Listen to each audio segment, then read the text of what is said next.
فرزند زہرا یہ حالات برے ہیں۔ کاشانہ بصیرت ایک ایسا مکمل یوٹیوب چینل جس پر محروم بصارت کے لیے بالخصوص اور تمام افراد کے لیے بالعموم سینکڑوں کی تعداد میں اسلامی کتب دستیاب ہیں۔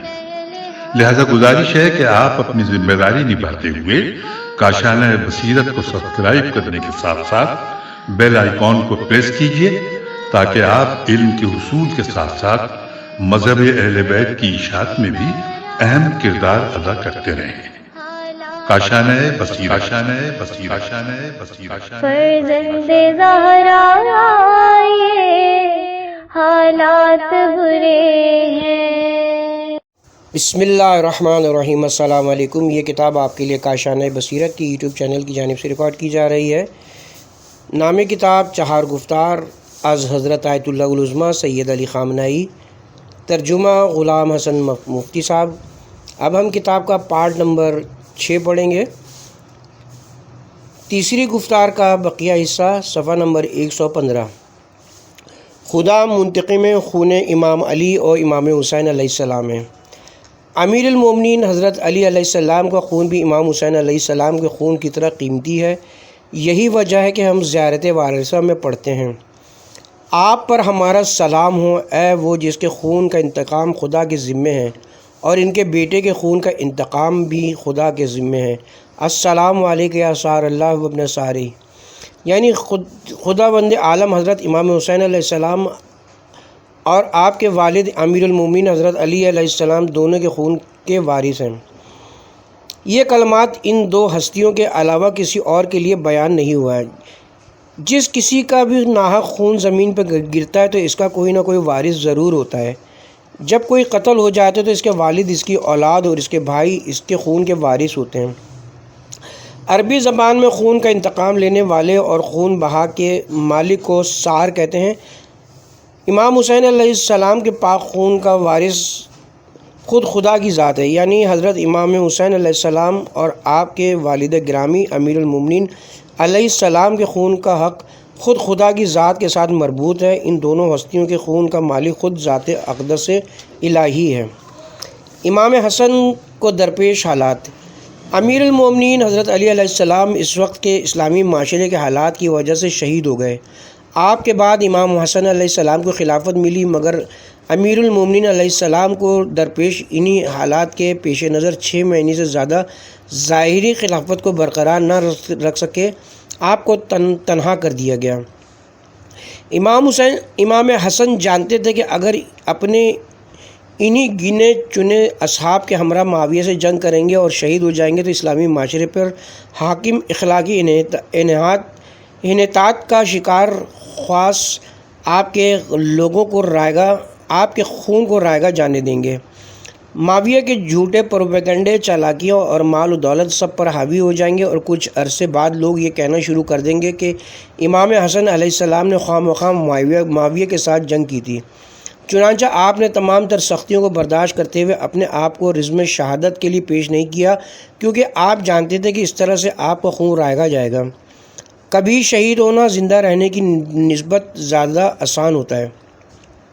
اس مطلب کو اہل حکمت و معرفت اور غور و فکر کرنے والے بہتر انداز میں سمجھ سکتے ہیں۔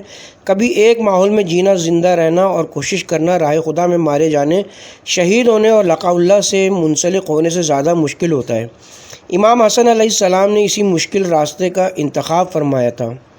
اس وقت کے حالات کچھ اس طرح کے تھے کہ خاص تسلیم ہونے کے علاوہ کچھ کرنے کو تیاری نہیں تھے۔ دوسری جانب یزید کے اقتدار پر آنے کے ساتھ ہی اس کے ساتھ جنگ کرنا ممکن ہو چکا تھا۔ دوسرے الفاظ میں یزید کے کرتوتوں کی وجہ سے اگر کوئی اس سے لڑتے ہوئے مارا جاتا تو اس کا خون ضائع نہ ہوتا۔ اسی دلیل کی بنیاد پر امام حسین علیہ السلام نے قیام فرمایا۔ یزید کے دور کے حالات کچھ اس طرح کے تھے کہ اس وقت صرف قیام ہی کیا جا سکتا تھا۔ اس کے برعکس حضرت امام حسن علیہ السلام کے دور میں شہادت اور زندگی میں سے کسی ایک کا انتخاب کیا جا سکتا تھا، مگر زندہ رہنا شہید ہونے سے کہیں زیادہ مؤثر، زیادہ ثواب اور زیادہ زحمت کا باعث تھا۔ چنانچہ آپ نے زیادہ مشکل اور زیادہ سخت راہ کا انتخاب فرمایا، جبکہ امام حسین علیہ السلام کے دور میں حالات اس قسم کے نہیں تھے، بلکہ آپ کو صرف شہادت کا انتخاب کرنا تھا، زندہ رہنے میں کوئی فائدہ نہیں تھا۔ دوسری جانب قیام نہ کرنے کی کوئی وجہ بھی نہیں تھی، لہٰذا آپ کو ہر حال میں قیام کرنا تھا۔ اب اگر اس قیام کے نتیجے میں حکومت ہاتھ میں آ جاتی تو بہتر ہو، اور اگر شہید ہو جائے تب بھی اسلام کے لیے بہتر ہی ہوتا۔ آپ کو راہ کی نشاندہی کرنی تھی، چنانچہ علم کو گاڑ کر راہ کی نشاندہی فرمائی کہ جب بھی اس قسم کے حالات درپیش آئے تو اس طرح سے حرکت کرنی چاہیے۔ امام حسین علیہ السلام کا عبداللہ بن زبیر سے موازنہ۔ جب حضرت امام حسین علیہ السلام نے قیام فرمایا تو اسلامی معاشرے میں عظیم مقام رکھنے کے باوجود بہت سے خواص نے نہ تو آپ کی مدد کی اور نہ آپ سے ملنے آئے۔ ملاحظہ کیجیے کہ عالم اسلام کے مستقبل کی تقدیر پر یہ آسانی کے ساتھ اپنی دنیا کو ترجیح دینے والے خواص کے ہاتھوں ایک معاشرہ کس طرح خراب ہوتا ہے۔ میں حضرت امام حسین علیہ السلام کے قیام کے واقعات اور مدینے سے آپ کی روانگی کے حالات کا مطالعہ کر رہا تھا کہ نگاہ ایک نقطے پر جم کر رہ گئی کہ جس رات حضرت امام حسین علیہ السلام مدینے سے نکلے، اس سے ایک رات پہلے عبداللہ بن زبیر مدینے سے نکل چکا تھا۔ حقیقت میں دونوں کو ایک ہی صورتحال کا سامنا تھا، مگر حضرت امام حسین علیہ السلام اور عبداللہ بن زبیر میں کوئی مماثلت نہیں۔ امام حسین علیہ السلام کہاں اور عبداللہ بن زبیر کہاں؟ امام حسین علیہ السلام کی گفتگو اور خطاب کا انداز اس قدر باروب ہوتا تھا کہ حاکم مدینہ ولید جیسا انسان آپ کے ساتھ سخت انداز میں گفتگو کرنے کی جرت نہیں کر سکتا تھا۔ جب مروان نے آپ پر تنقید کرتے ہوئے ایک جملہ کہا تو آپ نے سختی سے جواب دیا کہ اسے مجبوراً خاموش ہونا پڑا۔ انہی دنوں اسی مروان اور اس کے اعلی کاروں نے عبداللہ بن زبیر کے گھر کا محاصرہ کر دیا۔ عبداللہ نے دارالخلافہ میں حاضری سے معاف رکھنے کی درخواست کے ساتھ اپنے بھائی جعفر کو ان کے پاس بھیجا، مگر انہوں نے اس کی توہین کرتے ہوئے گھر سے باہر نہ آنے کی صورت میں اسے قتل کرنے کی دھمکی دی۔ انہوں نے اس قدر دھمکیاں دی کہ عبداللہ بن زبیر دست بستہ التماس کرتے ہوئے دارالخلافہ میں حاضری کے لیے مزید ایک دن کی مہلت کی درخواست کرنے لگا۔ اس نے اس قدر منت سماجت کی کہ بالآخر کسی مشہور شخصیت کی ضمانت پر اسے مزید ایک رات کی مہلت مل گئی۔ عبداللہ بن زبیر ایک مشہور و معروف اور مؤثر شخصیت تھا، اس کے باوجود اس کے اور امام حسین علیہ السلام کے درمیان اتنا فرق تھا کہ آپ کے سامنے کسی کو بھی اونچے لہجے میں بات کرنے کی جرت نہیں ہوتی تھی۔ مدینے کے علاوہ راستے میں یا مکے میں بھی جو آپ سے ملتا اور آپ سے بات کرنے کا موقع کسی کو ملتا تو آپ پر قربان جاؤں، میرے ماں باپ آپ پر فدا، اور میرے چچا اور ماموں آپ پر قربان وغیرہ کے کلمات کے ذریعے آپ سے مخاطب ہوتا تھا۔ لوگ امام حسین علیہ السلام سے یوں ملتے تھے۔ مسلمانوں کے مابین آپ کی شخصیت اس قدر ممتاز اور برجستہ تھی کہ عبداللہ بن موتی مکے میں آپ کی خدمت میں حاضر ہو کر عرض کرتے ہیں کہ اے فرزند رسول صلی اللہ علیہ وسلم، آپ شہید ہوں گے تو آپ کے بعد ہم قید کر لیے جائیں گے۔ اگر آپ قیام فرمائیں گے اور شہید ہوں گے تو جو لوگ حکومت میں ہیں وہ ہمیں قید کریں گے۔ آج آپ کے احترام میں، آپ کے ڈر سے اور آپ کی ہیبت کی وجہ سے کسی حد تک یہ انسان بنے ہوئے ہیں۔ خواص کے درمیان امام حسین علیہ السلام کی عظمت کا حال یہ ہے کہ ابن عباس اور عبداللہ بن جعفر جیسی شخصیات آپ کے ساتھ انکساری سے پیش آتی ہیں۔ عبداللہ بن زبیر اگرچہ آپ کے حامی اور آپ کے چاہنے والوں میں سے نہیں تھا، اس کے باوجود آپ کے ساتھ انکساری کے ساتھ پیش آتا ہے۔ بزرگ شخصیات اور سارے حق پرست خواص آپ کی عظمت اور مقام و منزلت کے آگے احترام سے پیش آتے ہیں۔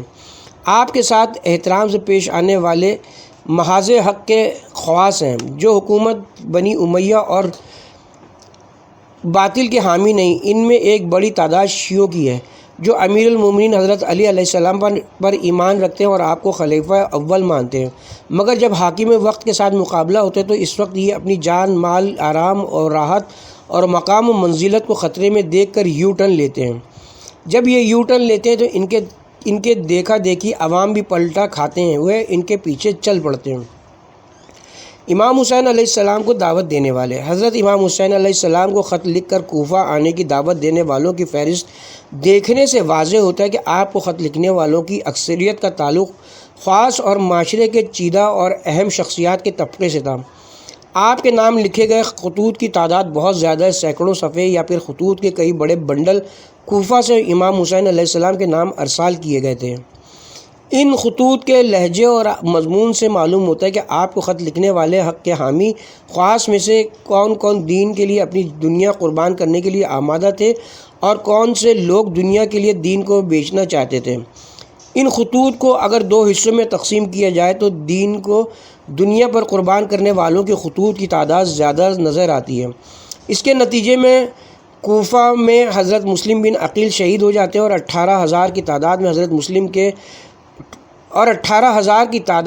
مسلم کے ہاتھ پر بیعت کرنے والے اسی کوفے سے 30,000 یا اس سے بھی زیادہ تعداد میں لوگ امام حسین علیہ السلام سے جنگ کرنے سرزمین کربلا پہنچ جاتے ہیں، یعنی خاص کی تحریک کے ساتھ عوام بھی متحرک ہو جاتے ہیں۔ لیکن نہیں معلوم اس حقیقت کی عظمت جو ہمیشہ زرق انسانوں کا گریبان پکڑتی ہے ہمارے لیے اچھی طرح سے واضح ہوتی ہے یا نہیں۔ کوفے کا ماجرا ضرور سب نے سنا ہے کہ کوفے والوں نے امام حسین علیہ السلام کو خطوط لکھے اور آپ نے پہلی فرصت میں حضرت مسلم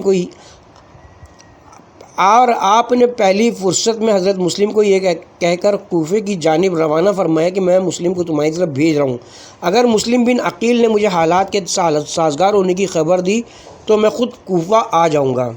حضرت مسلم نے کوفہ پہنچنے کے بعد وہاں کے سرکردہ شیعوں کے سامنے امام حسین علیہ السلام کا خط پڑھ کر سنایا۔ لوگ گروہ کی صورت میں آتے گئے اور آپ کے ساتھ اظہار عقیدت کرنے لگے۔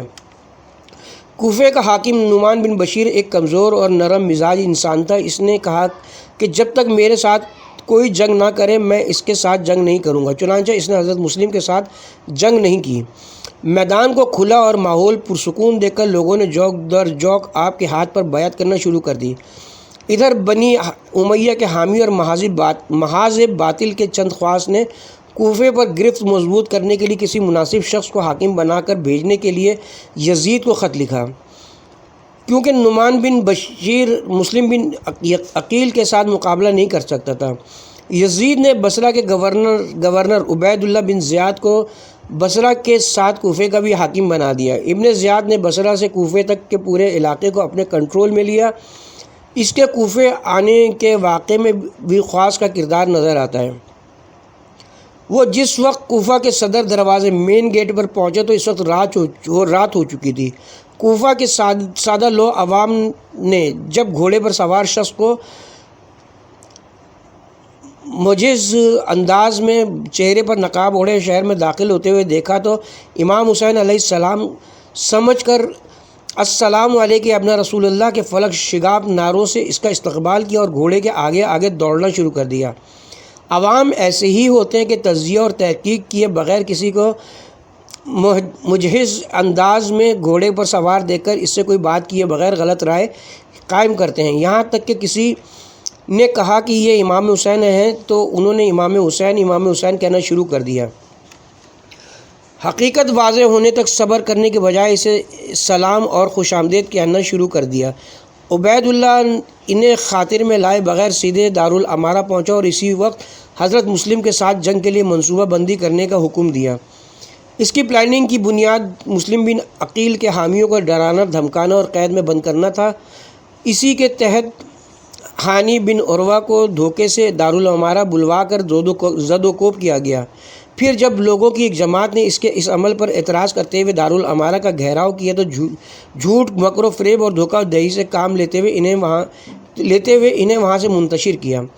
تاریخ کے اس حصے میں بھی حق کے حامی خواص کا جو حق کو پہچانتے تھے، اس کے باوجود دین پر دنیا کو ترجیح دینا آشکار ہو جاتا ہے۔ دوسری طرف حضرت مسلم لوگوں کی ایک بڑی جمعیت کی سربراہی کرتے ہوئے اپنی تحریک کا آغاز کرتے ہیں۔ تاریخ ابن اسیر میں کہ 30,000 لوگ حضرت مسلم کے گرد جمع ہو گئے تھے، ان میں سے صرف 4,000 ہاتھوں میں ننگی تلواریں لیے آپ کے رہائش گاہ کے ارد گرد کھڑے تھے اور حضرت مسلم بن عقیل کی حمایت میں مسلسل نعرے لگا رہے تھے۔ یہ 9 ذی الحجہ کے واقعات ہیں۔ ادھر ابن زیاد نے لوگوں کو ڈرا دھمکا کر واپس کرنے کے لیے چند خواص کو لوگوں کے درمیان بھیجا۔ انہوں نے لوگوں سے کہنا شروع کر دیا کہ کیا تمہیں اس کا احساس ہے کہ تم کس سے جنگ کرنے جا رہے ہو؟ تم ان سے کیوں لڑتے ہو؟ امان چاہتے ہو تو فوراً اپنے گھروں کو پلٹ جاؤ۔ یہ بنی امیہ والے ہیں جن کے پاس پیسے، شمشیریں اور تازیانے ہیں۔ یوں وہ لوگوں کو اس قدر خوفزدہ کرنے میں کامیاب ہو گئے کہ حضرت مسلم کو چھوڑ کر چلے گئے، یہاں تک کہ نماز عشاء کے بعد جب آپ نے پلٹ کر دیکھا تو ایک آدمی بھی آپ کے ساتھ نہیں تھا۔ اسی وقت ابن زیاد نے مسجد کوفہ جا کر لوگوں کو مسجد میں جمع ہو کر عشاء کی نماز اس کی امامت میں پڑھنے کا حکم دے دیا۔ تاریخ لکھتی کہ ابن زیاد کے پیچھے نماز پڑھنے والوں سے مسجد کوفہ کھچا کھچ بھری ہوئی تھی۔ یہ سب کیسے ہوا؟ ناچیز کی نظر میں قصور حق کے حامی خواص کا تھا، خاص طور پر بعض نے تو اس سلسلے میں بدترین کردار ادا کیا۔ قاضی شرح کا منفی کردار۔ انہی خواص میں سے ایک شرح قاضی کی شخصیت ہے۔ قاضی شرح کا تعلق بنی امیہ سے تو نہیں تھا، مگر اس کا شمار ان لوگوں میں ضرور ہوتا تھا جو یہ جانتے تھے کہ حق کس کے ساتھ ہے، چنانچہ وہ اس وقت کے حالات کی نزاکت کو بخوبی سمجھتا تھا۔ جب ہانی بن عروہ کو زخمی کر کے زندان میں بند کر دیا گیا تو اس کے قوم قبیلے والوں نے ابن زیاد کے قصر کا محاصرہ کر لیا اور یہ کہتے ہوئے کہ تم نے بانی کو قتل کیا ہے، اس کا محاصرہ جاری رکھا۔ مسلسل محاصرے کی وجہ سے ابن زیاد خوفزدہ ہو گیا اور قاضی شرح کو بلا کر کہا کہ تم اپنی آنکھوں سے ہانی کو دیکھو اور اگر وہ زندہ ہے تو جا کر لوگوں کو اس کے زندہ ہونے کی خبر دو۔ شرح نے دیکھا کہ ہانی تو زندہ ہے مگر زخمی حالت میں۔ ادھر جب ہانی کی نظر قاضی شرح پر پڑی تو بلند آواز سے کہنے لگا کہ مسلمانوں تمہیں آخر کیا ہو گیا ہے؟ میری قوم کو کیا ہوا ہے؟ وہ مجھے بچانے کیوں نہیں آتی؟ مجھے یہاں سے چھڑا کر کیوں نہیں لے جاتی؟ کیا سب مر چکے ہیں؟ قاضی شرح کا کہتا ہے کہ میں ہانی کا پیغام دارالامارہ کے گرد جمع لوگوں تک پہنچانا چاہتا تھا، مگر افسوس ابن زیاد کے جاسوس کی وجہ سے جو میرے ساتھ کھڑا تھا میں اس کو پہنچانے کی جرت نہ کر سکا۔ کیا مطلب کہ جرت نہیں ہوئی؟ مطلب یہی ہے کہ اس نے دین پر اپنی دنیا کو ترجیح دی تھی۔ قاضی شرح اگر یہی ایک کام کر گزرتا تو شاید تاریخ ہسٹری بدل جاتی۔ اگر قاضی شرح اتنا کہہ دیتا کہ ہانی تو زندہ ہے مگر زخمی حالت میں ہو اور ابن زیاد اسے قتل کرنے کا ارادہ رکھتا ہے، تو چونکہ ابن زیاد اس وقت صحیح طریقے سے طاقت حاصل نہیں کر پایا تھا، لوگ دارالامارہ میں داخل ہو جاتے اور ہانی کو رہا کرا لیتے، اور ہانی کے رہا ہوتے ہی انقلابیوں کو طاقت مل جاتی، ان کا مورال بلند ہو جاتا ہے، جس کے نتیجے میں دارالامارہ کا محاصرہ کیے ہوئے لوگ ابن زیاد کو گرفتار یا قتل کر دیتے ہیں۔ اس وقت کوفہ امام حسین علیہ السلام کے ہاتھ میں ہوتا اور واقعہ کربلا رونما نہ ہوتا، اور اگر واقعہ کربلا رونما نہ ہوتا تو حکومت حضرت امام حسین علیہ السلام کے ہاتھ میں ہوتی، اور اگر صرف 6 ماہ کے لیے بھی حسینی حکومت قائم ہو جاتی تو اس حکومت کی برکت اور فیض سے تاریخ مالا مال ہو جاتی۔ حکومت مل جاتی تو شاید اس کی مدت طولانی بھی ہو سکتی تھی۔ کبھی بروقت انجام دینے والا ایک عمل تاریخ کو بچا سکتا ہے، اسی طرح خوف، ڈر اور دنیا کی محبت میں انجام دیا جانے والا عمل ایک تاریخ کو ضلالت و گمراہی میں جھونک دیتا ہے۔ اے کاش جب قاضی شرح نے ہانی کو اس حال میں دیکھا تو وہ حق کی گواہی دے دیتا۔ یہی خواص کی سب سے بڑی خرابی ہے کہ دین پر دنیا کو ترجیح دیتے ہیں۔ اب کوفے کے اندرونی حالات پر نظر دوڑاتے ہیں کہ جس وقت عبید اللہ بن زیاد نے کوفے کے مختلف قبائل کے سرداروں کو دھمکی دی، دھمکی کے ساتھ حضرت مسلم کے گرد جمع لوگوں کو منتشر کرنے کے لیے کہا، تو انہوں نے اس کے حکم کی مخالفت کیوں نہیں کی؟ قبائل کے سارے سردار تو اموی نہیں تھے اور نہ وہ سب شام سے آئے ہوئے تھے، بلکہ ان میں سے بعض تو امام حسین علیہ السلام کو خط لکھنے والوں میں سے تھے۔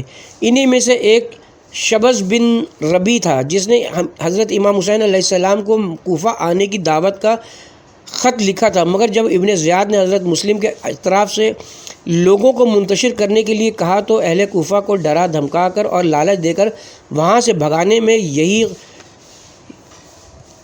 شبز پیش تھا۔ یہی شبز ربی اور اس جیسے دوسرے لوگ اس حساس لمحے میں ابن زیاد سے ڈرنے کے بجائے خدا سے ڈرتے تو شاید تاریخ بدل جاتی۔ اسی طرح حضرت مسلم کے گرد جمع اہل ایمان خاص آپ کی حمایت سے کیوں دستبردار ہوئے؟ ان میں بعض نیک اور اچھے افراد بھی تھے جنہوں نے بعد میں کربلا میں اپنی جانیں قربان کی، مگر یہاں انہوں نے غلطی کی تھی۔ توابین کا قیام غیر مؤثر ہونے کی وجوہات۔ جو لوگ کربلا میں شہید ہوئے انہوں نے اپنی غلطیوں کا کفارہ ادا کر دیا۔ ان کے بارے میں کوئی بات نہیں کریں گے مگر خواص سے تعلق رکھنے والے وہ افراد جو کربلا نہیں گئے اور نہ انہیں وہاں جانے کی توفیق ہوئی، وہ بعد میں توابین کا حصہ بن گئے، مگر اس کا فائدہ امام حسین علیہ السلام کے شہید ہو جانے، فرزند پیغمبر صلی اللہ علیہ وسلم کو گنوا دینے اور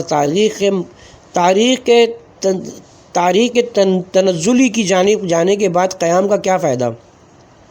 تاریخ میں ملتا ہے کہ توابین کی تعداد شہدائے کربلا کے مقابلے میں کئی گنا زیادہ تھی، اور جس طرح کربلا والے ایک دن میں شہید کر دیے گئے، اسی طرح سارے توابین بھی ایک ہی دن میں مارے گئے تھے، مگر جو اثر شہدائے کربلا کی شہادت نے مرتب کیے اس کا 1000واں حصہ بھی وہ رقم نہ کر سکے، اس لیے کہ وہ بر وقت کھڑے نہیں ہوئے تھے اور انہوں نے کام کو بر وقت انجام نہیں دیا تھا، بلکہ انہوں نے حالات کو دیر سے سمجھا اور اقدام کا ارادہ دیر سے کیا تھا۔ حضرت مسلم کے بارے میں یہ جانتے ہوئے کہ آپ امام حسین علیہ السلام کے نمائندے ہیں کیوں تنہا چھوڑ دیا تھا؟ میرا مخاطب عوام نہیں بلکہ خواص کا طبقہ ہے کہ آپ نے حضرت مسلم کے ہاتھ پر بیعت بھی کی تھی۔ حضرت مسلم کی رہبری آپ کو قبول تھی، اس کے باوجود عصر اور مغرب کے وقت حضرت مسلم کو کیوں تنہا چھوڑ دیا کہ آپ کو مجبوراً طوا کے گھر پناہ لینی پڑی؟ اگر خواص حضرت مسلم کو تنہا نہ چھوڑتے اور 100 افراد بھی آپ کے گرد جمع رہتے، انہی میں سے ایک گھر کو ہیڈ کوارٹر بنا کر ڈٹ جاتے اور دشمن کا مقابلہ کرتے۔ حضرت مسلم نے گھنٹوں تنہا دشمن کا مقابلہ کیا اور ابن زیاد کی فوجیوں کے متعدد حملوں کو پسپا کیا۔ اگر آپ کے ساتھ 100 آدمی بھی ہوتے تو وہ آپ کو ہرگز گرفتار نہ کر سکتے اور لوگ پھر سے آپ کے گرد جمع ہو جاتے، مگر خواص نے اس موقع پر حضرت مسلم کا ساتھ نہ دے کر سنگین غلطی کا ارتکاب کیا۔ تاریخ معاصر اور خواص کا کردار۔ آپ نے ملاحظہ کیا کہ ہم جدھر بھی جائیں گے خواص سے ہمارا پالا پڑے گا، چنانچہ خواص کا بر وقت فیصلہ کرنا اور ہر وقت مسئلے کی نزاکت کو سمجھنا ضروری ہے۔ اسی طرح ضرورت کے وقت اپنی دنیا کو قربان کرنا اور خدا کی راہ میں بر وقت اقدام کرنا ان پر لازم ہو جاتا ہے۔ یہ وہ چیزیں ہیں جن کے ذریعے تاریخ اور اقدار کو بچایا جا سکتا ہے، لہٰذا ضرورت کے وقت فوراً لازمی اقدام اٹھانا چاہیے، ورنہ اگر تاخیر سے کام لینے پر وقت ہاتھ سے نکل گیا تو پھر کسی اقدام کا کوئی فائدہ باقی نہیں رہتا۔ چنانچہ آپ دیکھیں کہ الجزائر میں اس ملک کی اسلامی جماعت نے انتخابات میں کامیابی حاصل کر لی تھی، مگر امریکہ اور دوسرے ممالک کے اشارے پہ ملک کی افواج نے اقتدار پر قبضہ کر لیا۔ جب فوج نے اقتدار سنبھالا اور ابھی وہ مضبوطی سے قدم جما نہیں پائی تھی کہ اسی دن اور پہلی فرصت میں اسلامی پارٹی کے قائدین لوگوں کو سڑکوں پر لے آتے۔ البتہ اس سلسلے میں میں نے ان کے لیے پیغام بھی بھیجا تھا، تو فوجی حکومت کچھ بھی نہیں کر سکتی تھی اور ان کی حکومت اسی دن ختم ہو جاتی اور آج الجزائر میں اسلامی حکومت قائم ہوتی، مگر انہوں نے کوئی قدم نہیں اٹھایا۔ انہیں بروقت ارادہ کر لینا چاہیے تھا مگر نہیں کیا۔ بعض ڈر گئے، بعض نے کمزوری دکھائی تو بعض نے اس میں رکاوٹ ڈالی اور بعض لوگوں نے اقتدار کے لیے آپس میں جھگڑنا شروع کر دیا۔ 18 بہمن 1357 شمسی کے عصر کو تہران میں مارشل لا لگا دیا گیا، مگر امام خمینی نے لوگوں کو سڑکوں پر نکل آنے کی کال دے دی۔ اگر امام خمینی اس وقت یہ فیصلہ نہ کرتے تو ایران پر آج رضا خان حکومت کر رہا ہوتا، یعنی اگر امام اور لوگ مارشل لا کی مخالفت نہ کرتے اور عوام اپنے گھروں میں بند ہو کر بیٹھے رہتے تو وہ پہلے امام خمینی اور مدرسہ رفع کے مکینوں کو شہید کرتا، پھر دوسرے علاقوں کے لوگوں کا قتل عام کرتے ہوئے انہیں نابود کر دیتا۔ صرف تہران میں 5 لاکھ افراد قتل ہوتے، پھر یہ معاملہ ہمیشہ کے لیے دب جاتا، جس طرح انڈونیشیا میں 10 لاکھ افراد کو تحت دیکھ کر کے معاملہ دبا دیا۔ جو عرائض میں نے آپ کی خدمت میں پیش کیا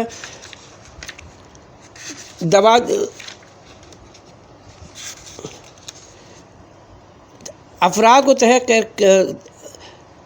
صرف تہران میں 5 لاکھ افراد قتل ہوتے، پھر یہ معاملہ ہمیشہ کے لیے دب جاتا، جس طرح انڈونیشیا میں 10 لاکھ افراد کو تحقیق کر کے معاملہ دبا دیا گیا۔ آج بھی وہی صاحب اقتدار ہے اور اس طرح نہایت ہی محترم اور قابل عزت شخصیت سمجھی جاتی ہے، جیسے کوئی ایک تنکا بھی نہ ٹوٹا ہو، مگر امام خمینی نے بلا تاخیر اور بر وقت ضروری اقدام اٹھایا۔ خواص اگر اپنے دیے گئے امور پر بلا تاخیر عمل کرتے تو تاریخ بدل جاتی اور حسین ابن علی علیہ السلام جیسوں کو کربلا جانے کی نوبت نہ آتی۔ خواص نے اگر غلط سمجھا، سمجھنے میں دیر کیا یا پھر درست سمجھا مگر آپس میں اختلاف کیا تو تاریخ کربلا دہراتی رہے گی۔ اغوانیوں کو دیکھ لیجئے، بڑی تعداد میں لوگ میدان میں تھے مگر معاشرے میں موجود خواص نے ان کا ساتھ نہیں دیا۔ ایک نے کہا مجھے ضروری کام پیش آیا ہے، دوسرے نے کہا اب جنگ ختم ہو چکی ہے لہٰذا ہمیں رہنے دیا جائے تاکہ ہم اپنے کام کاج میں مشغول ہو جائیں۔ چند سال تک سب نے لاکھوں کروڑوں کما لیے مگر ہم ایک محاذ سے دوسرے محاذ اور شمال سے مغرب کی طرف پھرتے رہے۔ اب بہت ہو چکی خواص کا اگر یہی رویہ رہا تو تاریخ ہمیشہ کربلا تک دہراتی رہے گی۔ خداوند عالم کا وعدہ ہے کہ اگر کوئی اس کی مدد کرتا ہے تو وہ بھی اس کی مدد کرے گا۔ اس راہ میں آگے بڑھنے کے بعد ناکامی کی کوئی گنجائش نہیں۔ اگر کوئی خدا کے لیے حرکت اور کوشش کرتا ہے تو کامیابی اس کا قدم ضرور چومے گی۔ جب سب مل کر کوشش کریں گے تو ہر ایک کو کامیابی حاصل ہوگی۔ البتہ اس راہ میں سختیاں، مصائب جھیلنی اور شہادتیں دینی ہوں گی، پھر کامیابی حاصل ہوگی۔ چنانچہ سورہ حج میں ارشاد خداوندی ہوتا ہے اور اللہ اس کی مدد ضرور فرمائے گا جو اس کی مدد کرتا ہے۔ سورہ حج آیت نمبر 40۔ قرآن یہ نہیں فرما رہا ہے کہ اللہ تعالیٰ تمہاری مدد فرمائے گا اور تمہارا بال بھی بیکار نہیں ہوگا، نہیں، بلکہ دوسری آیت میں ارشاد ہوتا ہے وہ اللہ کی راہ میں لڑتے ہیں پھر مارتے ہیں اور مارے جاتے ہیں۔ سورہ توبہ آیت نمبر 111۔ یعنی وہ مارتے بھی ہیں اور شہید بھی ہوتے ہیں مگر کامیابی ضرور حاصل کر لیتے ہیں۔ یہی خدا کی سنت ہے۔ جب خواص خون بہانے، مال و دولت اور عزت کو داؤ پر لگاتے ہوئے خوف محسوس کریں گے، اہل و عیال، دوست احباب اور آرام اور راحت کی خاطر ڈر جائیں گے اور اپنے مقام و منصب اور کسب و کار کو بچانے کے لیے بروقت حرکت نہیں کریں گے تو واضح ہے کہ امام حسین علیہ السلام جیسے 10 معصوم بھی اس راہ میں آئیں گے تو امیر المومنین حضرت علی علیہ السلام اور حضرت امام حسن علیہ السلام کی طرح سب شہید ہوں گے۔ میرے عزیزوں، میں آپ کو خاص سے متنبہ کرنا چاہتا ہوں کہ اپنے آپ کو پرکھیں کہ آپ و شمار کس گروہ میں ہوتا ہے، اور اگر خواص کا حصہ ہے کہ بدون شک آپ خواص میں سے ہیں تو پھر آپ کو محتاط رہنا پڑے گا۔ میری آپ سے یہی درخواست ہے کہ آپ اس سلسلے میں ہر وقت چوکنا رہیں۔ جو عرائض میں نے آپ کی خدمت میں پیش کیا وہ مطالب کے بہت بڑے مجموعے کا مختصر خلاصہ تھا، البتہ اس موضوع پر 2 حصوں میں بحث کرنے کی ضرورت ہے۔ اول، اس معاملے کی تاریخی بحث کہ اگر وقت ہوتا تو میں خود آپ کی خدمت میں بیان کرتا۔ بہرحال شائقین کو چاہیے کہ وہ اس سلسلے میں تحقیق کریں اور ان کی مثالوں کو جو تاریخ میں جا بجا ملتی ہیں تلاش کریں اور بتلائیں کہ کہاں کہاں خواص کو اپنا کردار ادا کرنا چاہیے تھا مگر انہوں نے کردار ادا نہیں کیا۔ اس قسم کے خواص کے نام کیا تھے اور وہ کس قسم کے لوگ تھے۔ دوم، پھر ہر دور کے حالات کے ساتھ اس کی تطبیق کا کام ہونا چاہیے۔ میں صرف اپنے زمانے کی بات نہیں کر رہا بلکہ ہر دور کے خواص سے متعلق یہ واضح ہونا چاہیے کہ انہیں کیسے کام کرنا ہے تاکہ وہ اپنی ذمہ داریاں پوری کر سکے۔ چنانچہ عرض کیا کہ خواص کو دنیا کا اسیر نہیں ہونا چاہیے۔ دنیا کا اسیر کیسے نہ ہو، اس کی مثالیں اور مصادق کون کون سے ہیں وغیرہ۔ عزیزو، خدا کی خاطر کام کرنے والوں کے راستے میں مخالفت کرنے والے ہمیشہ موجود ہوتے ہیں۔ اگر انہی خواص میں سے ایک کوئی اچھا کام کرے تو انہی میں سے 4 آدمی اس پر انگلی اٹھائیں گے اور کہیں گے کہ جناب کیا آپ فالتو ہیں، کیا پاگل ہو گئے، کیا تمہارے کوئی بیوی بچے نہیں ہیں، اس قسم کے کام کیوں کرتے ہو۔ دوران انقلاب بعض خواص اس طرح کی باتیں کیا کرتے تھے، البتہ اسی ایک کو ڈٹ کر محالات کا مقابلہ کرنا چاہیے۔ خواص کے جہاد کے لوازمات میں سے ایک یہ ہے کہ وہ اس قسم کی باتوں کا اور لوگوں کی ملامت کا مقابلہ کرے، اسے لوگوں کی تہمتوں اور بدگوئیوں پر کان نہیں دھرنا چاہیے۔ ہم خدا کا شکر ادا کرتے ہیں کہ اس کی توفیق سے آج ہمارا ملک جمہوریہ اسلامی ایران رائے خدا میں جہاد کرنے والا، اثار اور اقتدار کا حامل ملک ہے۔ ملک کے ذمہ دار افراد، اکابر، علماء کرام اور مبلغین، یونیورسٹیز اور دوسرے مقامات پر اسلام، انقلاب اور اقدار کی خدمت میں مصروف عمل ہیں۔ ہماری مسلح افواج اور سپاہ پاسداران انقلاب جو کہ مظہر اقتدار ہیں کے حالات سے بھی سب واقف ہیں کہ انہوں نے اس راہ میں کتنی زحمتیں اٹھائیں اور کتنی ارزش پائی ہیں۔ انہیں آئندہ بھی انہی اقدار کے حصول کی کوشش میں رہنا چاہیے۔ بارگاہ الہی میں دعا ہے کہ وہ آپ کو کامیاب و کامرانی عطا فرمائے اور امام خمینی کی روح کو انبیاء اور اولیاء کے ساتھ محشور فرمائے۔ ملت ایران کے لیے جس روشن راہ کی ہدایت فرمائی ہے، اس پر اپنی توفیق کے ذریعے اس ملت کو ہمیشہ قائم رکھے۔ ہمیں اسلام، انقلاب اور اسلامی اقدار کی خدمت کرتے ہوئے جینے اور مرنے کی توفیق عطا فرما۔ بار الہ ہمیں اپنی راہ میں شہادت کی موت سے سرفراز فرما۔ ہمارے شہیدوں کے درجات میں روز افزوں اضافہ فرما۔ ہمارے نمازیوں کو اپنے پاس سے عظیم اجر و ثواب عطا فرما اور انہیں جلد صحت یابی عطا فرما۔ خدا بندہ، جن لوگوں نے اس انقلاب کی راہ میں زحمتیں اٹھائی ہیں، مدتوں قید و بند کی صعوبتیں جھیلی ہیں، چاہے آزاد ہوئے ہوں یا ابھی تک قید میں ہوں، اور جن کے جسم اور آثار ابھی تک نہیں ملے اور جن کے بارے میں ابھی تک کسی کو کوئی خبر نہیں، ان سب کا اجر اپنے عظیم دیوان میں درج فرما۔ ان کے اہل خانوں کو اجرت اور صبر عنایت کر، گم شدہ افراد اور اسیروں کو جلد اپنے گھر والوں سے ملا دے۔ پروردگارا، مسلمانوں کے امور کی اصلاح فرما اور ان کی حاجات پوری فرما۔ اسلامی ممالک کو امریکہ اور غیروں کی چنگل سے نجات دے۔ اسلامی ممالک کے سربراہوں کو خواب غفلت سے بیدار اور خواہشات نفس کی پیروی سے نکال دے۔ مالک محمد و آل محمد صلی اللہ علیہ وآلہ وسلم کے صدقے میں امریکہ اور استکبار کے دوسرے اعلی کاروں کو اپنی عزت و قدرت کے تحت سزا و عقاب میں مبتلا کر دے۔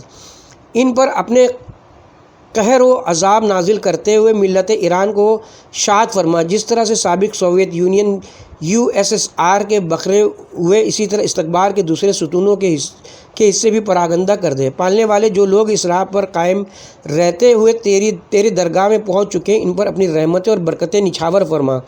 اس راہ میں کی جانے والی کوششوں اور اٹھائی جانے والی زحمتوں کو شرف مقبولیت عطا فرما۔ آمین یا رب العالمین۔ والسلام علیکم ورحمۃ اللہ وبرکاتہ۔ اس کے ساتھ ہی یہاں پہ پارٹ نمبر 6 کا اختتام کرتے ہیں۔